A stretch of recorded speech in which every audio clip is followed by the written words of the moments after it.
Tubby moved his little cup of chocolate carefully to one side and stared incredulously at his friend. That ain't got no sense. Positively it ain't. Well, he said as how it was a fact. This here southern moon makes you nutty. That's what he said. Well, 'tain't so, declared Tubby. There were 3 of them all together. They sat over a tiny marble-top table in La Malaquina, which, if you did but know it, is one of the most picturesque cafes in all the West Indies. The little room was crowded. A few Americans, the rest natives, dainty senoritas and their white-clothed escorts, senoritas of every shade from chocolate to white, all thickly powdered and redolent with perfume.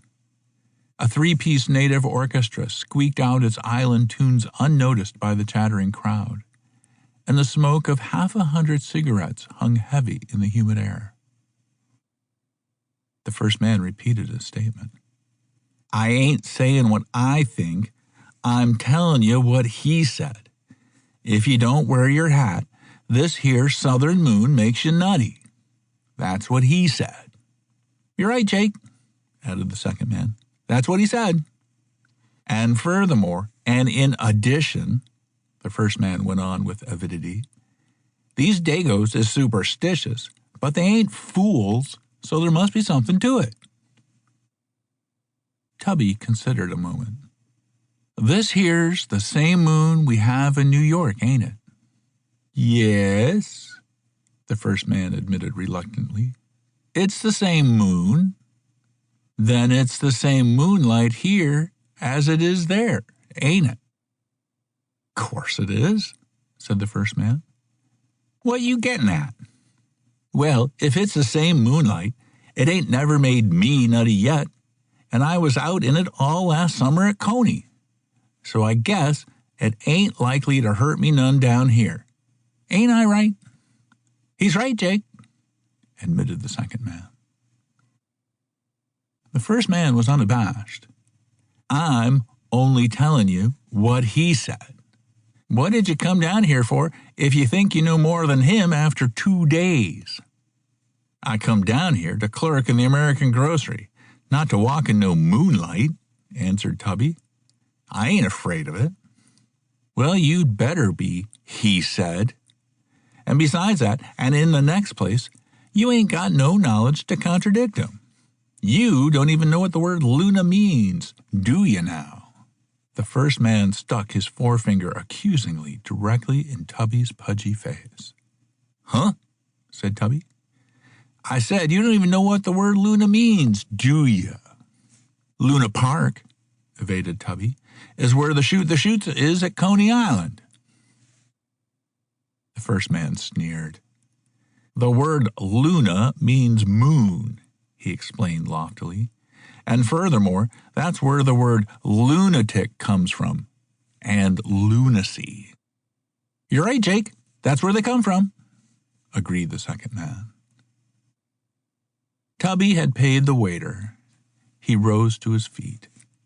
This here argument ain't got no sense. I'm going home. The store opens at 7. It was exactly 10 o'clock when they got out to the plaza. The Wednesday night concert was just at an end. The band was playing the Star-Spangled Banner, and all the Americans in the crowd, most of them naval officers, were standing erect and bareheaded.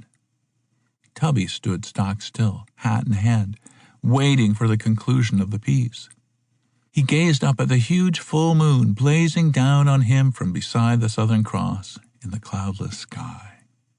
You might make these here ignorant Dagos nutty, he murmured, but not me. I ain't afraid of you, not by no manner o' means. But when the Star-Spangled Banner was over, he put on his hat promptly. Soon after that, he parted with his friends and took his way alone up the hill toward his little Spanish boarding house in the Calle del Sol. It was a wonderful night. The stars lay like great sparkling diamonds on the purple velvet of the sky. The moon bathed the pink and blue adobe houses in silver, A gentle breeze from the Caribbean stirred among the palms and rustled the huge elephant-eared banana leaves soothingly. Tubby decided he did not want to go to bed. He went directly past his boarding house instead of turning in and soon found himself at the summit of the hill where the Calais del Sol ended with a few straggling houses. The flat top of a narrow, rocky headland that jutted out into the ocean fronted him, with the harbor on one side and the open sea on the other. Behind him on the sloping hillside lay the little capital. Off to the left, he could make out La Casa Blanca, the governor's mansion, shining snow-white in the moonlight among the green of its surrounding palms. Straight before him, at the end of the headland, the grim, silent battlements of El Morro, the old Spanish fortress guarding the harbor's entrance, frowned up into the sky. A spirit of adventure seized Tubby. There seemed no reason why he should not go on out to the fort. He jammed his straw hat farther down on his head, for the wind was stronger up here, and began picking his way carefully along the edge of the cliff. After a time, he grew tired and hot in spite of the breeze. He was near the crumbling upper walls of the fortress now, and he sat down with his back up against a parapet to rest and enjoy the night. He was still close to the edge of the cliff, so close that he could see the surf as the waves broke into a creamy white 100 feet below him. He took off his hat and laid it on the rocks with a sigh of contentment. Then, as he became aware of the moon again shining down on him with a brilliancy he had never seen before, he replaced his hat suddenly. "'Tain't so," he muttered to himself doggedly. "Not by no manner o' means." The rising moon was still low over the horizon. An angle of the parapet against which Tubby was leaning cast an inky black shadow nearby. Instinctively, Tubby shifted over into it. As he came past the corner of the wall, he abruptly found himself confronting the figure of a girl who was curled up on the ground in the shadow, apparently fast asleep. Tubby stared in amazement. She was a slender young thing, hardly more than 18 or 20, Tubby thought, clothed in a filmy white dress and with a white lace mantilla over her black hair. She lay in a little heap with one arm crooked under her head. Tubby climbed to his feet. As he did so, he dislodged a loose stone which went clattering down over the rocks. The girl sat up suddenly and stared at him, wide-eyed, both hands pressed against her breast. Tubby could see now that she was an extraordinarily pretty girl, not chocolate brown like the natives, but white as himself. Her face was small and oval, her lips very red, and her eyes and hair black as midnight. It occurred to Tubby he ought to say something, but before he could decide what it should be, the girl broke into sudden laughter. Tubby backed away, feeling a little sheepish. The girl raised her hand. Her face was quite serious now. "You are late, senor," she said quietly. "I have waited for you a very long time, and I have been asleep." Tubby swallowed hard and backed farther away. Another stone rolled under his foot, and as he flung up his arms to regain his balance, he knocked off his hat. Before he could catch it, the wind bored over the edge of the cliff, and it went fluttering down to the crags below. The girl laughed again. "That is all right, senor. It makes no importance." She moved into the moonlight. "Come, sit here by me. I will tell you everything, and then you can decide what it is you will do." Tubby looked after his hat ruefully, then sat himself down beside the girl. He had no idea what she was talking about, but he supposed he would soon find out. Besides, she was a marvelously pretty girl, and her manner was so direct he felt his bashfulness leaving him. That hat cost me $3 in New York, he said as he sat down. The girl put her hand on his arm. Tubby saw its fingers were small and tapering, and the wrist and bared forearm was slender and milky white in the moonlight. "My name is Dolores Pancho," she announced earnestly. "They call me Dolores, because it is I am so sad." "That is too bad," said Tubby. "They call me Tubby because I ain't skinny no more." He shook hands awkwardly. "Pleased to meet you, Miss Dolores." There was a short silence. Tubby discovered it was most annoying to be without a hat. It felt peculiar somehow to have that strong moonlight beating down on one's unprotected head. He ruffled his thin, sandy hair with his fingers uneasily. The girl's soft voice brought him back from these unpleasant thoughts. "I will tell you everything, senor," she repeated. "This murder—" Tubby shivered. "Murder?" He started to rise hastily, but the girl gripped him by both shoulders, pulling him back to the ground. She held him firmly, staring searchingly into his eyes. "Senor, is it possible, or do I mistake? You are quite all right in the head? It could not be the moon already has made you, how you say, crazy?" Tubby's jaw fell, put his hand to his head. His forehead felt hot and moist, feverish, Tubby thought. "Dios mío, if that were so." The girl flung her palm over her mouth as though to stifle a cry of fear. Then her body suddenly stiffened. She turned her head. She seemed to be listening intently. Tubby was confused and frightened. "What?" he began, but the girl silenced him with an imperious gesture. "You hear that, senor?" she asked in a sibilant whisper.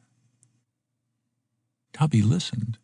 Only the wind sighing through the bloomy ruins of the fort and the roar of the surf below broke the stillness. "I don't hear nothing," he whispered back. The girl's fingers gripped his arm tightly. She was trembling violently with excitement. "I hear them. Santa Maria, they are very near, over there." She pointed to the ruins of an old sentry box set in a corner of the wall close at hand. "They talk of the murder, senor. We listen, quietly, for that, and then we hear what they say." She rose to her feet, pulling Tubby after her, and started across the rocks. Tubby held back. "I ain't going to hear about no murder. I'm going home. Besides, it's late. I gotta get up early tomorrow." The girl stood still, looking at him reproachfully. Tubby forgot how pretty she was. He could only think of that vivid moonlight beating down on his throbbing head, and his dark, quiet, peaceful little room in the boarding house on the Calle del Sol. "I'm going home," he repeated. "You go listen. I ain't interested." The girl smoothed back his hair with her cool white hand. "The moon it is that steals your courage," she whispered soothingly. "That is bad. But only for one little moment shall it be so. There, in the shadow by the sentry tower, will we hide." She began pulling Tubby forward again. He tried half-heartedly to jerk away, but her grip on his arm held him. He must make no noise, he realized, or he would alarm whoever it might be in the sentry box. Things would be infinitely worse if he did that. He would listen, there in the shadow a moment, as she wanted him to, and then slip away and go home where he belonged.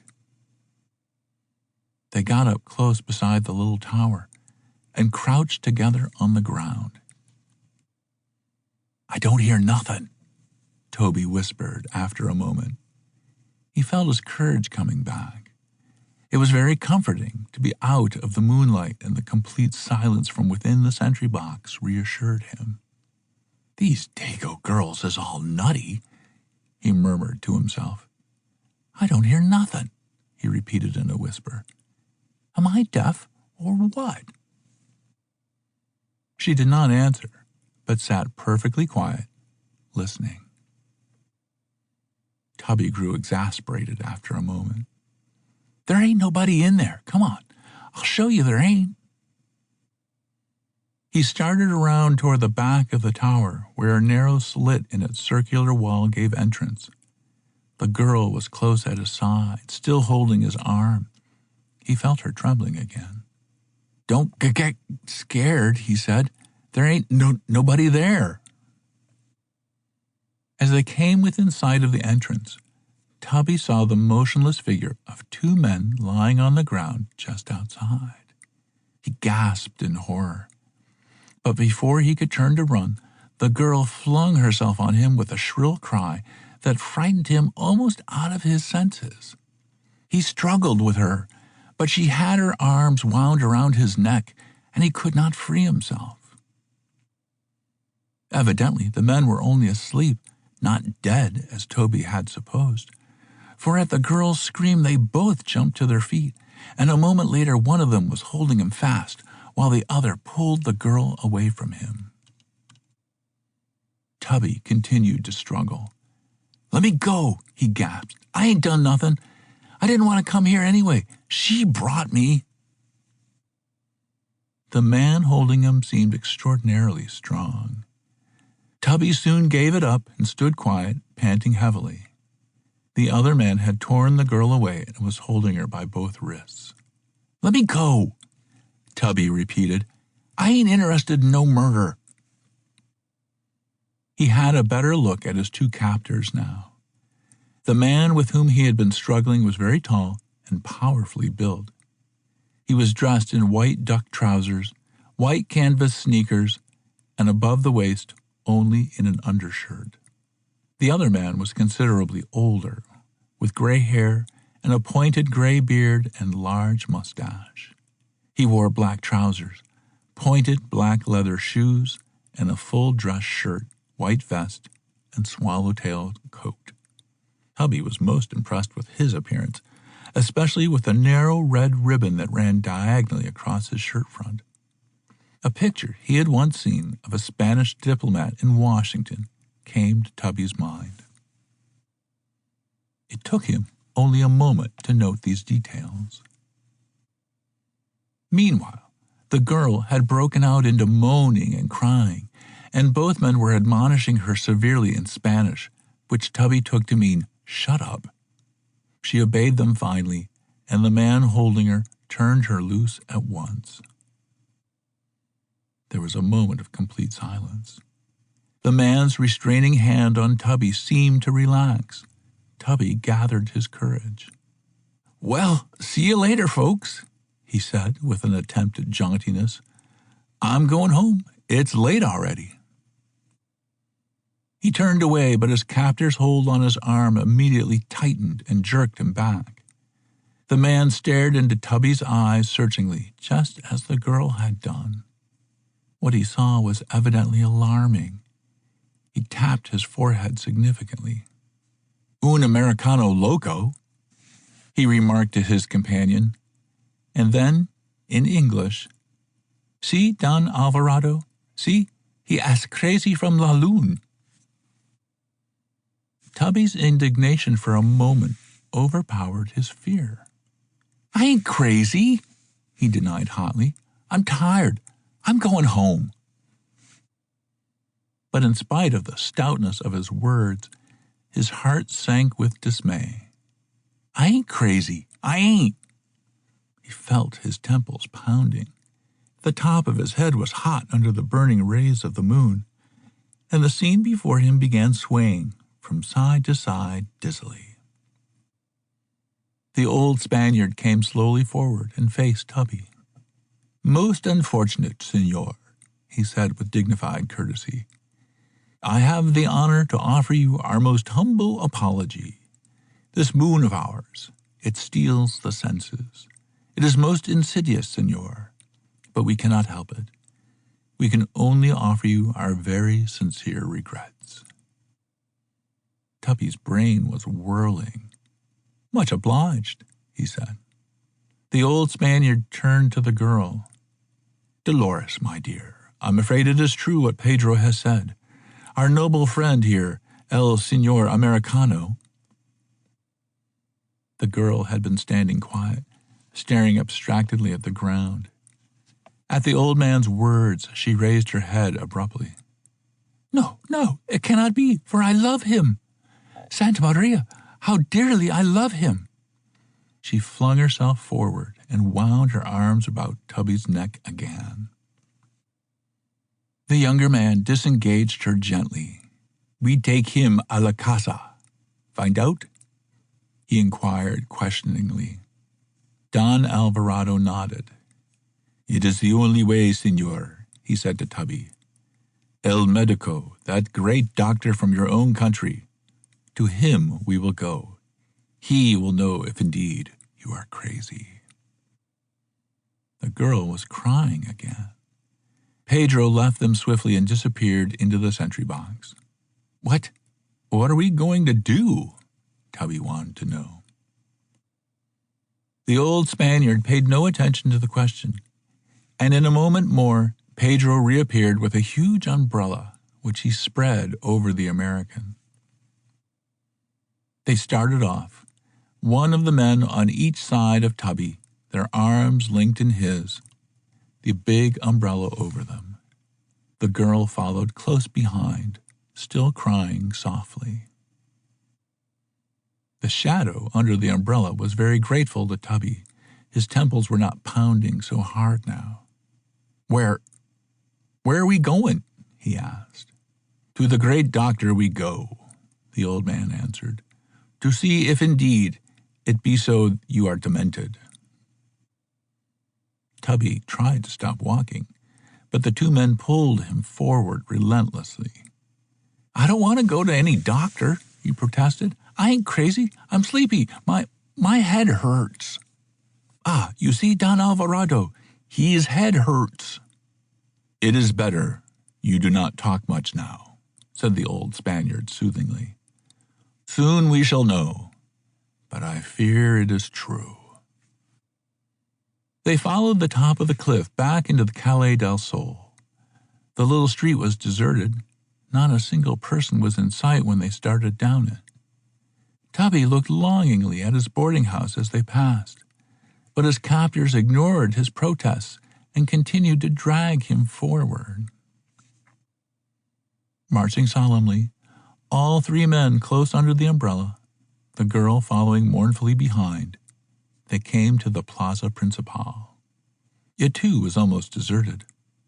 Only two men sitting talking on one of the benches. Something about these two looked familiar to Tubby. After a moment, as he got closer, he saw they were his friends of the Malaquina.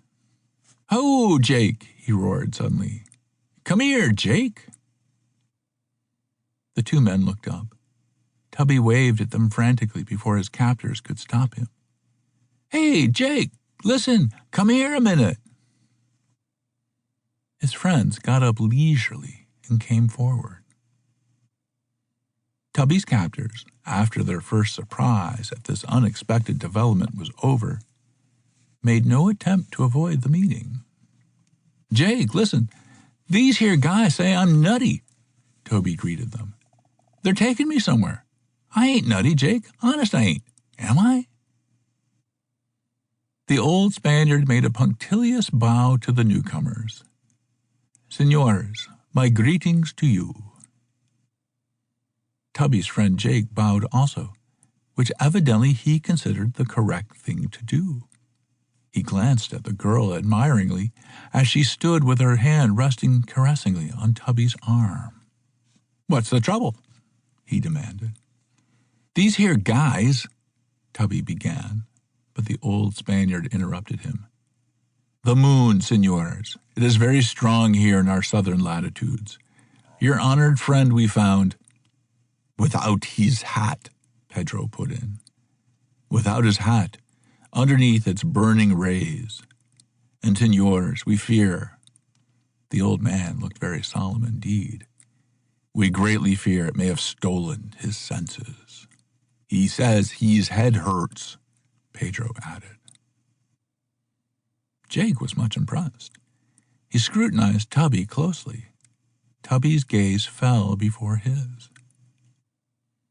Jake scratched his head dubiously. He might be nutty at that, he pronounced finally. I dunno. Tubby felt his knees shaking under him at this dire verdict. I ain't nutty, he chattered. I ain't. The girl suddenly began crying again. Santa Maria, spare him. Spare him for my love. Dolores, my dear, the old gentleman began. Tubby shook off the girl's hand. You go away from me. You done it all. I told you I didn't want to hear about no murder. I ain't done nothing. I want to go home. Pedro and Jake exchanged glances, and again Pedro tapped his forehead. It is too bad, much too bad, he said sorrowfully. The old Spaniard bowed his courtly bow. Senor Jake, I have the honor to introduce myself. I am Don Alvarado de Mendoza y Albanez, minister from Spain to your island. Pedro here is my secretary. Jake bowed with him and extended his hand. Much obliged to make your acquaintance, he said. Now about this here Tubby. Him we are taking to El Medico, Dr. Robinson, as you call him. He will know. Good idea, said Jake. Anything you say, Mr. Alvarado, is agreeable to me. We'll go with you. Let's take him to the doctor, Jake, the second man suggested. They started off again, keeping Tubby carefully under the umbrella, shielded from the moonlight. Tubby was too confused and frightened to offer further protest, and he let himself be led away quietly. But he spurned with vigor the girl's caresses as she walked beside him. Across the deserted plaza they marched, a solemn, determined little party, and turned into one of the side streets that led down to the harbor front. Within 10 minutes they were approaching a large stucco house that glistened white in the moonlight. It was set on a terrace, well back from the road, with stately royal palms about it and a broad, sandy open space in front ornamented with beds of flowers. Around these grounds stretched a high iron fence with barbed wire on top of it. There was a gateway midway along the front, and 2 men were standing there, little coffee-colored men with big straw hats and rifles over their shoulders. A man was crossing the garden as the party approached. Don Alvarado called to him, Senor Robinson! The man stopped and stared. Then he hastened down to the gate. He was an American, a man of middle age, dressed all in white. The 2 guards had opened the gate and were standing nearby, amazement written on their faces. Senor Robinson? Don Alvarado began. Tubby's last hope seemed vanishing. I ain't nutty, he murmured despairingly. He saw the doctor was a very handsome man. His sun-brown face was strong and determined looking, but his eyes were kindly. He was plainly as amazed as the guards. Why, Don Alvarado, he said, what are you doing out here? And Pedro, too. And you, Miss Dolores? We hadn't even missed you. He herded them in through the gateway gently. Go up to the house at once, all of you. His tone was the tone one would use toward disobedient children. Then he turned to Tubby and his 2 friends. I thank you for bringing them back. They are quite harmless, but we allow them too much liberty, I suppose. The Spanish minister and his secretary were trudging docilely up toward the house under their umbrella, apparently having lost interest in the proceedings. The girl cast one last despairing look of appeal at Tubby, and then followed them. Tubby gulped. He couldn't quite make out so quickly what it all meant. Then, I ain't nutty? The moon didn't hurt me none? Jake had recovered from his surprise with an effort. Search me, he grinned. You might be nutty at that, I dunno. You're right, Jake. We don't know, said the second man.